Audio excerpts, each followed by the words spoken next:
Hi kids, it's Father Dustin with another story time. Before we begin, I have a question for you. How good are you at following directions? If you get a project at school and your teacher says you need to cut here or color there or maybe fold this or glue that, are you good at doing that? Well, in today's story, we hear that God gives directions to a man named Noah, and by following those directions, Noah is able to save mankind.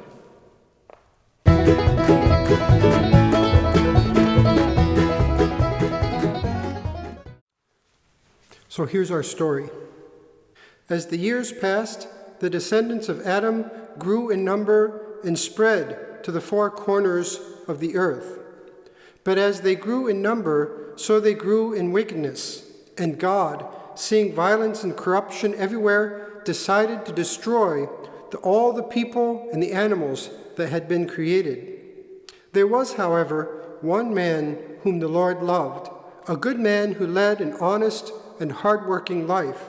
His name was Noah, and God chose to save him, and to save also Noah's wife and his 3 sons, Shem, Ham, and Japheth, and their wives.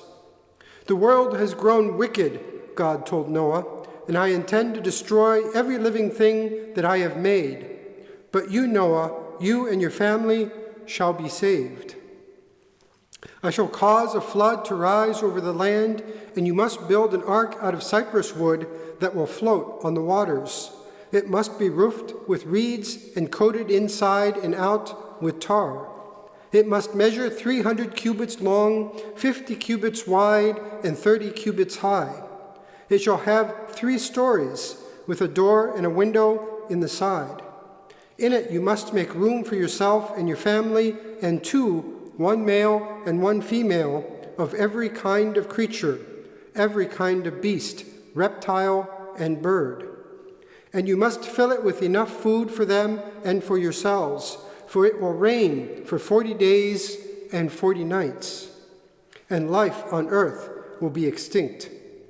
Noah did exactly as God had told him. He and his sons built the ark, making it watertight and stocking it with plenty of food and every variety for man and beast. When everything was ready, they led all the animals into the ark. Then they themselves went inside, and God shut fast the door, and the skies darkened, and it began to rain. So you see, in this story, mankind was wicked. Sometimes we may do bad things and we get punished. We get sent to the corner for time out. Well, God is essentially giving all the people of the world a sort of time out, but he decides to destroy it with a great big flood. And we'll talk about the flood a little bit next week. But this week, notice that there was one man whom God trusted. And why did he trust him? Because he had faith in God. He was hardworking, and he was faithful to what God asked him to do. And what did God do? He said, you have to build this great big ark. It's like a big school project. And he had to build an ark and gather all the animals. So an ark is like a big boat.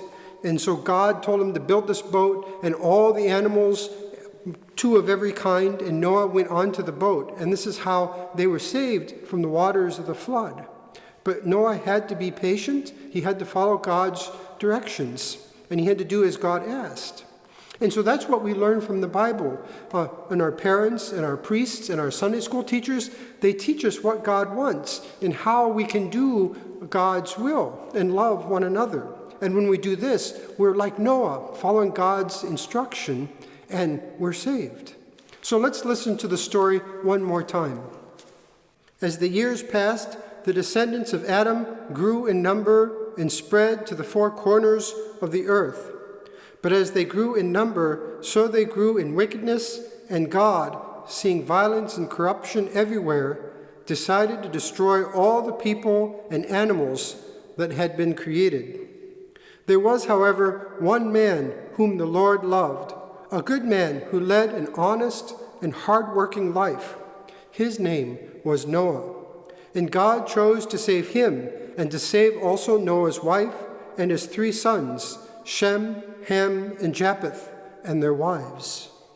The world has grown wicked, God said to Noah, and I intend to destroy every living thing that I have made.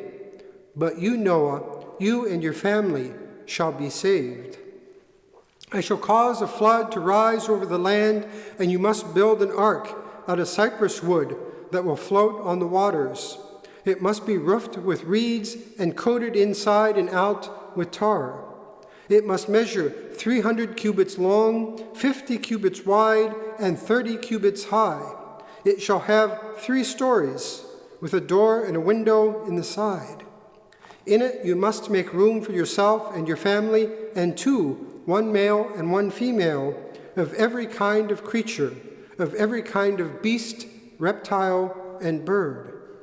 And you must fill it with enough food for them and for yourselves, for it will rain for 40 days and 40 nights.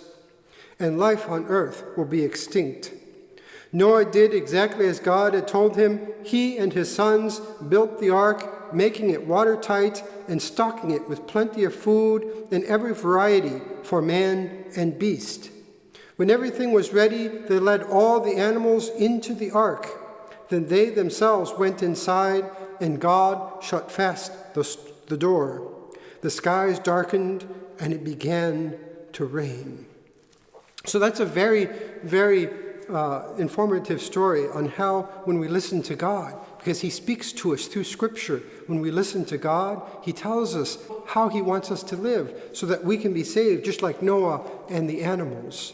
So next week, we'll hear more about what happened to Noah and the animals and what happened with the flood. So I'll see you then. God bless.